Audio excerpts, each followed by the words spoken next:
नमस्कार प्रिय विद्यार्थियों, मैं डॉक्टर ज्ञानचंद भारती, सहायक आचार्य लोक प्रशासन, माणिक्यलाल वर्मा राजकीय महाविद्यालय भीलवाड़ा से हूँ। और आज का अपना व्याख्यान और जो विवेचन का विषय है वह है संस्कृति और शिक्षा संबंधी अधिकार। लोक प्रशासन के विद्यार्थी जिनका एक पेपर भारतीय संविधान है, उन विद्यार्थियों के लिए मूल अधिकारों के संबंध में जानना और विभिन्न प्रकार के मूल अधिकारों पर अपनी एक निश्चित राय बनाना महत्वपूर्ण है। और इसी कड़ी में हम शिक्षा और संस्कृति संबंधी जो मूल अधिकार भारतीय संविधान में उल्लेखित है और दिए गए हैं, उन पर हम चर्चा करेंगे। चर्चा का मूल विषय यह है कि भारतीय संविधान जो है, इस भारतीय संविधान में जिस प्रकार से मौलिक अधिकारों को, मूल अधिकारों की बात की गई है और उनका विस्तृत विवेचन और उल्लेखन संविधान में किया गया है, ये अपने आप में अनूठा है। और साथ ही ये नव जो लोकतांत्रिक देश और जो व्यवस्था है उसको सुदृढ़ और सुचारू रूप से चलाए रखने के लिए अत्यावश्यक है। इसलिए भारतीय संविधान में मौलिक अधिकारों का विस्तृत विवेचन किया गया है और साथ ही ये कहा गया है कि मौलिक अधिकार जो है, जिनकी संकल्पना हमने अमेरिकन संविधान के प्रथम 10 संविधान संशोधनों से ली है, और जिसमें जो प्राकृतिक अधिकार है, शिक्षा, संस्कृति, स्वतंत्रता, समानता और विभिन्न प्रकार के जो उपाय है उनके बारे में, ऐसे ही हमने मौलिक अधिकार भारतीय संविधान में शामिल किए हैं। पिछले व्याख्यान में हमने बात की थी धार्मिक स्वतंत्रता के अधिकार की। धार्मिक स्वतंत्रता का भारत में प्रयोग या शामिल किया जाना, साथ ही भारतीय समाज का विविध संस्कृति, भाषा, समुदाय, वर्गों से बना होना, और साथ में उनको धार्मिक रूप से पंथ निरपेक्षता, सेकुलरिज्म की स्थापना भारतीय संविधान द्वारा करना महत्वपूर्ण है। इसी कड़ी में हम आज आगे बात करेंगे कि जो धार्मिक स्वतंत्रता दी गई है कि व्यक्ति अपनी इच्छा से, अपने अंतःकरण से किसी भी धर्म को मानने, उसकी पूजा पद्धति अपनाने और उसका अपने जीवन में व्यवहार करने के लिए स्वतंत्र है, तो राज्य उसमें किसी प्रकार का दखल नहीं देता है। वैसिक बात यह है कि राज्य जो है या शासन है, उसके द्वारा किसी व्यक्ति की धार्मिक मामलों में दखल नहीं दिया जाता है, किसी प्रकार का उसमें छेड़छाड़ नहीं की जाती है, या अनावश्यक राज्य द्वारा उसको आदेश निर्देश नहीं दिया जाता है कि आप इस प्रकार की धार्मिक पद्धति को अपनाइए, इस प्रकार की धार्मिक परंपराएं अपनाइए। अब सामान्य सी बात आती है कि जब धर्म और संस्कृति के मामले में राज्य ने स्वतंत्रता प्रदान की है, तो उसी प्रकार से उसने एक कदम आगे बढ़ करके संस्कृति और शिक्षा संबंधी एक अधिकार, मूल अधिकार दिया गया है।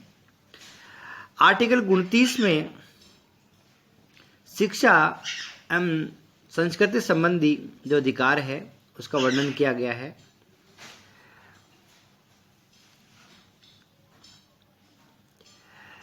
आर्टिकल 29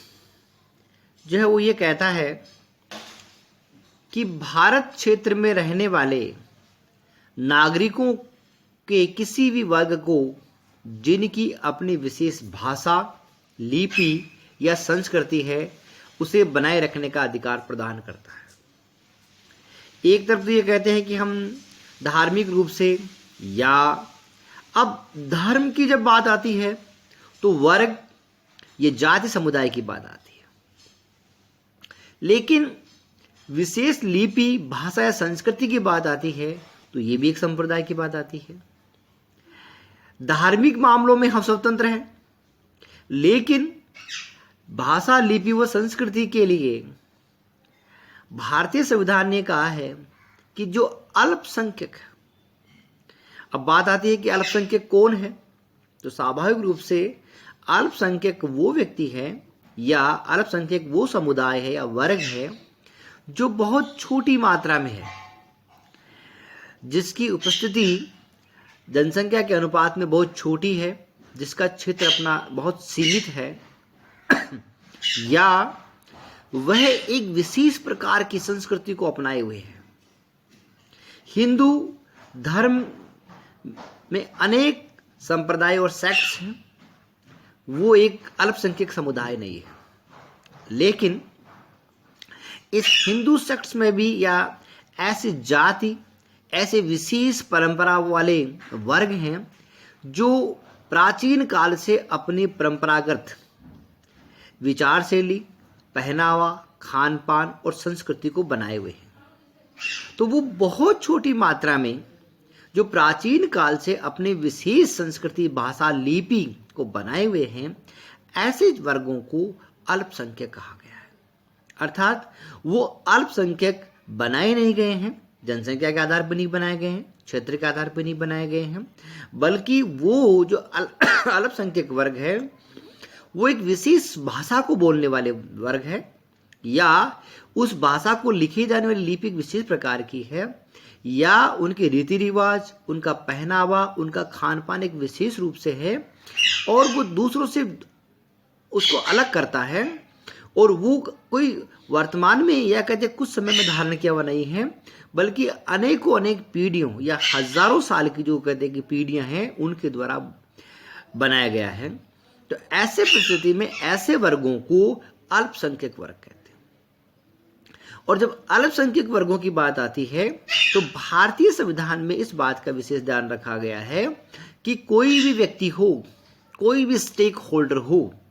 चाहे उसकी उपस्थिति बहुत नगण्य हो, चाहे वो बहुत दूर दराज के क्षेत्र में रहता हो, या वो धनबुल बुजबुल से बिल्कुल विलग हो, या उसके किसी भी प्रकार का संरक्षण नहीं हो, तो भी भारतीय संविधान ने ऐसे प्रत्येक व्यक्ति को जो किसी भी क्षेत्र में या हाशिए पर रहता है, उस हाशिए के व्यक्ति को भी अधिकार दिया है कि वो अपनी भाषा, लिपि और संस्कृति को बनाए रखे। अर्थात अल्पसंख्यक वर्गों की संरक्षण किया गया है और उन्हें ये कहा गया है कि आप अपनी भाषा, लिपि या संस्कृति को किसी अन्य विशेष वर्ग या बड़े समुदाय या बहुसंख्यक वर्ग जो है उसके दबाव में आकर बदलने की और उसको नष्ट करने की आवश्यकता नहीं है, बल्कि इस प्रकार की जो सांस्कृतिक विरासत है वो बहुत मुश्किल से बनती है, उसको बनाए रखने की आवश्यकता है। इसी क्रम में ये आर्टिकल 29 जो है वो भारतीय क्षेत्र में रहने वाले नागरिकों को, चाहे वो किसी भी वर्ग के हो, उनको अपनी भाषा, लिपि और संस्कृति बनाए रखने का अधिकार प्रदान करता है। दूसरा अधिकार प्रदान करने के साथ में आर्टिकल 29(2) जो है ये इसका थोड़ा आगे का पार्ट है, जिसमें बताया गया है कि राज्य द्वारा वित्त पोषित या राज्य निधि से सहायता पाने वाले किसी भी संस्थान में किसी भी नागरिक को केवल धर्म, मूलवंश, जाति, भाषा या इनमें से किसी भी आधार पर वंचित नहीं किया जा सकेगा। अर्थात अगर जहां पर, अब जैसे मान लीजिए बात करें कि साहब अल्पसंख्यकों के लिए अलग संस्थान है, अलग विद्यालय है, लेकिन इस बात पर होते हुए किसी भी राजकीय शिक्षा संस्थान या राज्य सरकार से प्राप्त सहायता से चलने वाले जो संस्थान है उनमें किसी व्यक्ति को या किसी अन्य को धर्म, जाति, मूलवंश जिसके आधार पर उसको अलग नहीं किया जा सकता, उसको रोका नहीं जा सकता कि साहब आपके लिए अलग संस्थान है इसलिए आप सामान्य संस्थानों में प्रवेश पाने का अधिकार नहीं है, बल्कि उनके जो विशेष संस्थान है वो उनकी भाषा, संस्कृति और लिपि को बनाए रखने के लिए, उन्हें भी अपने संस्थानों की भांति या अन्य लोगों की भांति जो सामान्य संस्थान है, जो राज्य सरकार के हैं, जो राजकीय उपक्रम है या जो राज्य के संस्थान है, उनमें प्रवेश पाने का और उसका उपयोग करने का उतना अधिकार है जितना अन्य व्यक्तियों को अधिकार है। तो इस प्रकार से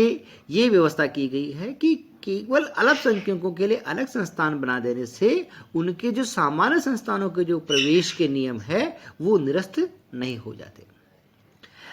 इससे आगे बढ़कर के आर्टिकल 30 में एक विशेष प्रावधान किया गया है। विशेष प्रावधान ये किया गया है कि धर्म या भाषा पर आधारित सभी अल्पसंख्यक वर्ग जो है वो अपनी रुचि के शिक्षा संस्थानों की स्थापना और उनका प्रबंध का अधिकार होगा। ये बहुत महत्वपूर्ण है। क्या आपने शिक्षा और संस्कृति का अधिकार दिया है, उसके संरक्षण का अधिकार दिया है, उसको बनाए रखने के लिए कहा गया है, लेकिन बनाए रखने के लिए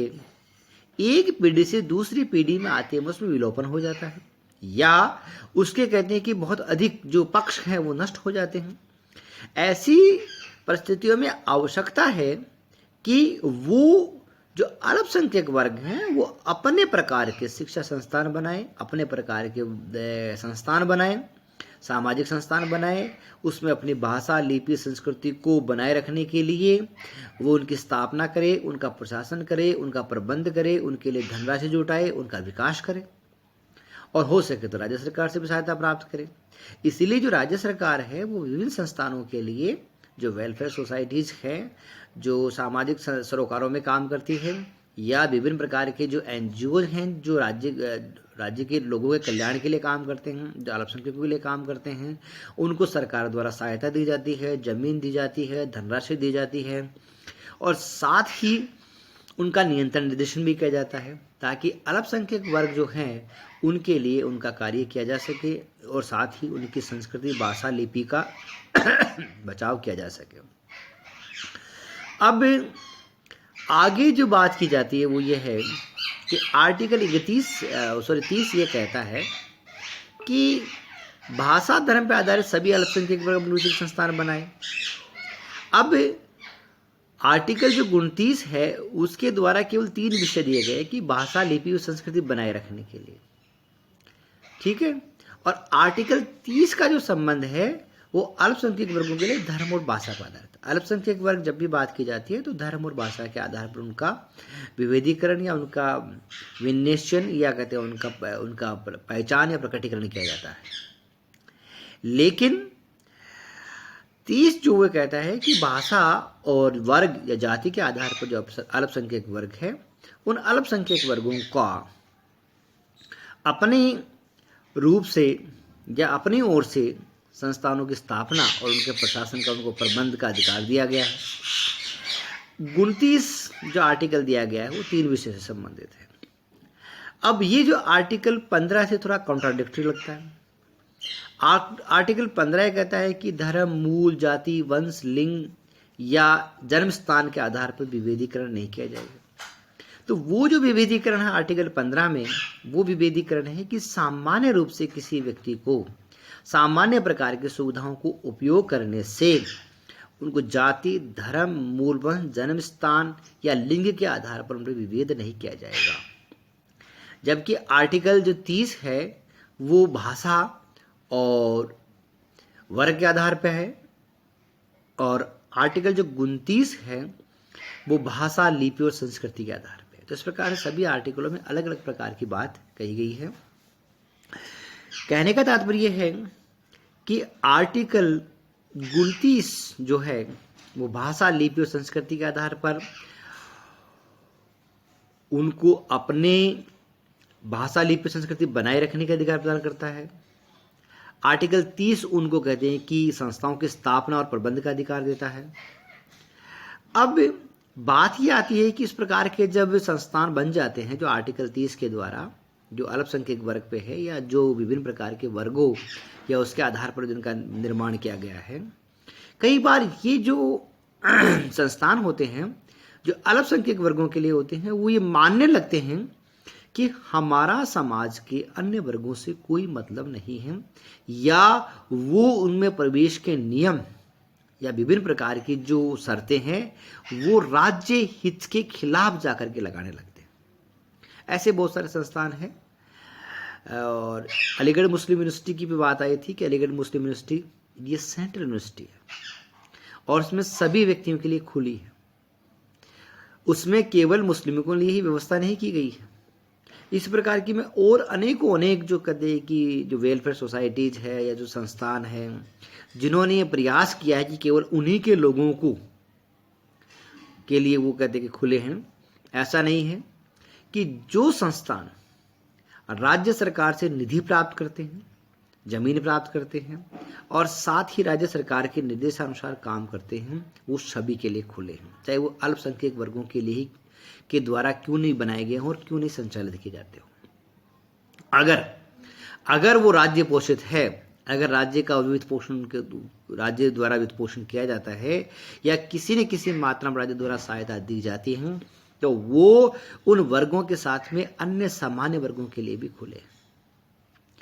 केवल वो संस्थान जो किसी विशेष अल्पसंख्यक वर्गों के द्वारा बनाए गए, चलाए गए और वित्त पोषित किए जाते हैं, राज्य सरकार से उनका वित्त पोषण नहीं होता है या वो राज्य सरकार से सहायता प्राप्त नहीं करते हैं, तो भी केवल भाषा, लिपि और संस्कृति के आधार पर ही लोगों को सेवाएं देने के लिए या उनमें कहते हैं कि प्रवेश देने के लिए नियम बना सकते हैं। बाकी अन्य प्रकार के जो नियम और जो प्रक्रियाएं हैं वो राज्य सरकार के अनुसार होगी। वो किसी अन्य व्यक्ति को यदि उसमें युक्त इस प्रकार का प्रावधान है कि अन्य व्यक्ति को प्रवेश दिया जा सकता है, तो उसको मना नहीं किया जा सकता। हम बात करते हैं मदरसा की, तो मदरसा में मुस्लिम बच्चे पढ़े ये जरूरी नहीं है। आसपास के रहने वाले बस्ती के सभी व्यक्ति उस मदरसा में पढ़ सकते हैं। क्यों? क्योंकि मदरसा जो है वो राज्य वित्त पोषित एक संस्थान है। ये अलग बात है कि मुस्लिम जो कम्युनिटी के जो बच्चे हैं उनको विशेष संस्कृति और उनकी भाषा और लिपि सिखाने के लिए बनाए गए हैं, लेकिन अन्य वर्ग के व्यक्ति भी अगर उसमें आकर सीखना चाहें तो उसके लिए मना ही नहीं किया जा सकता। इसी प्रकार के विभिन्न प्रकार के जो बड़े बड़े मंदिर और वेलफेयर सोसाइटीज के द्वारा जो संस्थान चलाए जाते हैं, जिनमें राज्य सरकार द्वारा भूमि दी जाती है या राज्य सरकार का नियंत्रण निर्देशन होता है, उस पर भी वो अन्य वर्गों के व्यक्तियों के लिए उसका प्रवेश निषेध नहीं कर सकते, बल्कि उसके लिए वो सामान्य रूप से ओपन रहे। हाँ, ये हो सकता है कि कुछ मात्रा में या अधिकांश जो सीटिंग हैं वो उस वर्ग के अल्पसंख्यक वर्गों के लिए वो अपने वर्ग के लिए उसका आरक्षण करे, लेकिन जो बाकी जो शेष सीटें हैं या राज्य को लगता है कि इस प्रकार की जो संस्कृति है उसका अन्य व्यक्तियों के द्वारा भी अध्ययन अध्यापन किया जाना चाहिए, तो वो राज्य सरकार इस प्रकार की व्यवस्था कर सकता है कि अन्य व्यक्तियों को भी उसमें प्रवेश की छूट दे सकता है और उसका नियम बना सकता है। तो इस प्रकार से भारतीय जो संविधान है, इस भारतीय संविधान में न केवल स्वतंत्रता की बात की गई है कि हम विभिन्न प्रकार की धार्मिक, सामाजिक, आर्थिक, राजनीतिक स्वतंत्रता की बात करते हैं,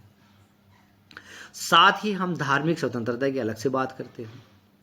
इनकी बातचीत करने के साथ साथ भारतीय संविधान में ये प्रावधान भी करते हैं कि जो अल्पसंख्यक वर्ग हैं